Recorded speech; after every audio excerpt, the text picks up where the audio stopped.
कश्मीर की वादियां दिन में देखो तो लगता है जैसे जन्नत जमीन पर उतर आई हो।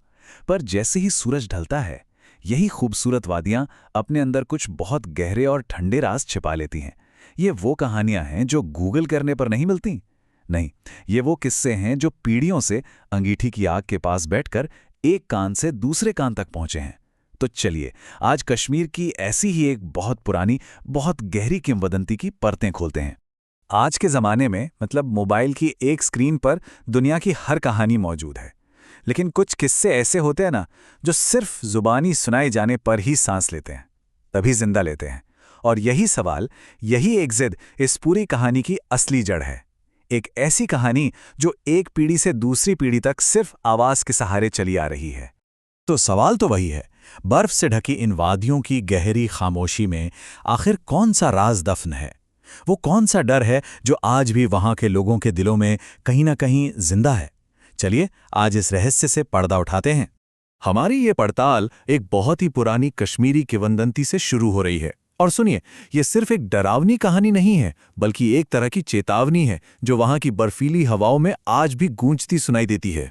तो कहानी का पहला हिस्सा एक नए नवेले शादीशुदा जोड़े कमलेश और गोमती के बारे में है।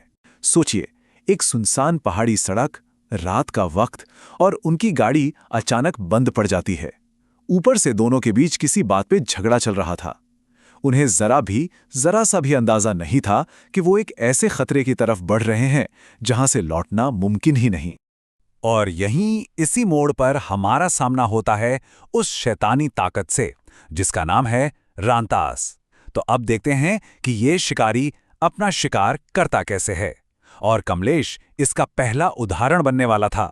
गुस्से में तमतमाया हुआ कमलेश अपनी पत्नी गोमती को गाड़ी में अकेला छोड़ आगे बढ़ जाता है। और तभी उसकी नजर एक औरत पर पड़ती है। इतनी हसीन, लाल साड़ी, लंबे खुले बाल, उसका आकर्षण एक जादू जैसा था। कमलेश एक पल में सब कुछ भूल गया, जैसे किसी ने उसे सम्मोहित कर लिया हो, और बस उसके पीछे पीछे चल दिया। यही है रांतास का पहला वार, एक ऐसा मोहजाल जिससे बचना लगभग नामुमकिन है। तो ये रांतास है क्या भला? देखिए, किंवदंतियों के मुताबिक रांतास कश्मीर के पहाड़ों की गुफाओं में रहने वाली एक डायन जैसी कोई शक्ति है। और इसका मुख्य शिकार होते हैं नौजवान लड़के, जिन्हें ये एक खूबसूरत औरत का रूप धरकर अपने जाल में फंसा लेती है। अब जरा इस स्क्रीन पर गौर कीजिए। ये है रांतास का दोहरा चेहरा। एक तरफ खूबसूरती का वो दिलकश मुखौटा, जिसे वो शिकार को अपनी ओर खींचने के लिए पहनती है, और दूसरी तरफ उसका असली खौफनाक चेहरा। जब गुमती और एक स्थानीय महिला कमलेश को ढूंढते ढूंढते उस गुफा तक पहुंचे, तो उन्होंने इसी भयानक रूप को देखा था। वो हसीन औरत अब एक वीभत्स, डरावनी डायन बन चुकी थी। और कमलेश का क्या हुआ? वो रांतास का शिकार बन चुका था।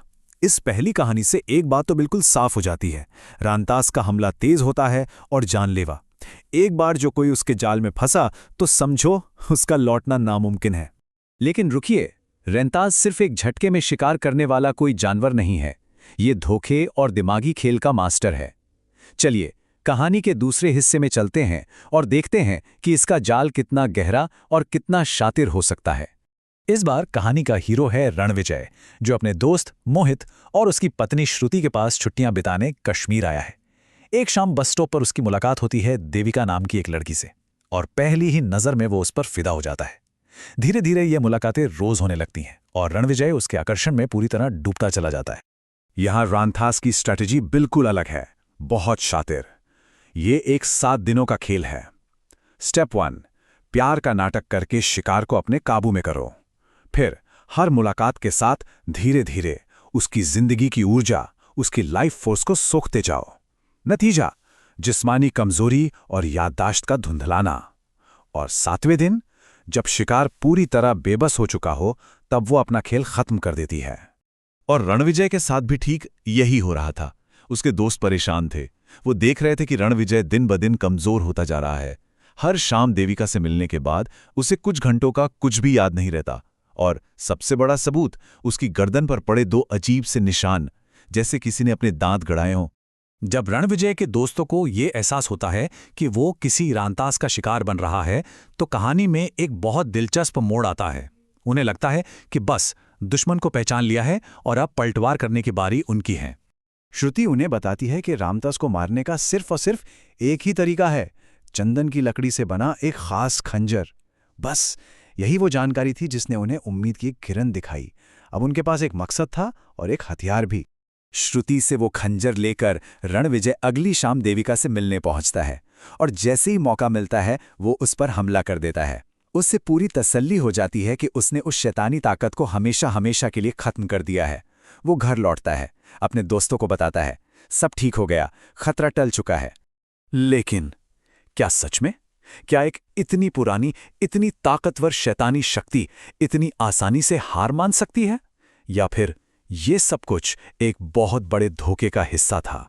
और अब आता है कहानी का सबसे बड़ा, सबसे चौंकाने वाला मोड़। दुश्मन वो नहीं था जो दिख रहा था, असली खतरा तो कहीं और, बहुत बहुत करीब छिपा बैठा था। रणविजय को दिलासा देते हुए श्रुति कहती है कि उसे तो पहले से ही सब पता था, और फिर वो वही लाइन दोहराती है, मुझे तुमसे बात करना बहुत अच्छा लगता है। और बस रणविजय के पैरों तले जमीन खिसक जाती है। ये लाइन तो सिर्फ उसे और रामदास रूपी देविका को पता थी, तो फिर श्रुति को कैसे मालूम? इसी एक पल में धोखे की सारी परतें उधड़कर सामने आ गईं। शक यकीन में बदला तो रणविजय एक बहाने से घर से निकला और सीधा एक तांत्रिक के पास पहुंचा। सच जानकर उसके होश उड़ गए। श्रुति ने जो खंजर दिया था वो नकली था, असली रामदास तो श्रुति के भेष में घर के अंदर ही थी। तांत्रिक से असली खंजर लेकर रणविजय वापस लौटा। उसने चुपके से मोहित को सब कुछ समझाया और रामदास को उसी के जाल में फंसाने का एक खतरनाक प्लान तैयार किया। अब जाकर पहेली के सारे टुकड़े जुड़ रहे थे। बस स्टॉप पर मिलने वाली देविका तो एक आम लड़की थी। रामदास तो हर रोज उसका रूप धरकर रणविजय से असली देविका के आने से पहले ही मिल लेती थी। मतलब धोखे के ऊपर एक और धोखा, एक ऐसा जाल जिसके बारे में कोई सोच भी नहीं सकता था। कहानी का सबसे खौफनाक सच यही था, असली दुश्मन बाहर अंधेरे में नहीं था, वो घर के अंदर भरोसे की रोशनी में छिपा था। रामदास ने दोस्त की पत्नी श्रुति का रूप ले लिया था और वो पूरे खेल को अपनी उंगलियों पर नचा रही थी। उस रात जब रामदास अपने असली रूप में आई, रणविजय और मोहित हमले के लिए तैयार थे। असली चंदन के खंजर से उस पर वार हुआ और आखिरकार उस शैतानी ताकत का अंत हो गया। बाद में उन्हें असली श्रुति स्टोर रूम में बेहोश मिली, लेकिन शुक्र है सुरक्षित थी। तो रामदास की ये पुरानी किंवदंती हमें क्या सिखाती है? शायद यही कि सबसे बड़ा खतरा हमारी चाहत में नहीं, हमारे भरोसे में छिपा होता है। खतरा उस अनजान से नहीं होता जिसे हम नहीं जानते, बल्कि शायद उस अपने से है जिस पर हम आंख मूंद कर यकीन करते हैं। तो आखिरी सवाल यही है, जिस चेहरे को सबसे ज्यादा भरोसेमंद समझा जाता है, क्या यकीन से कहा जा सकता है कि उसके पीछे कौन है?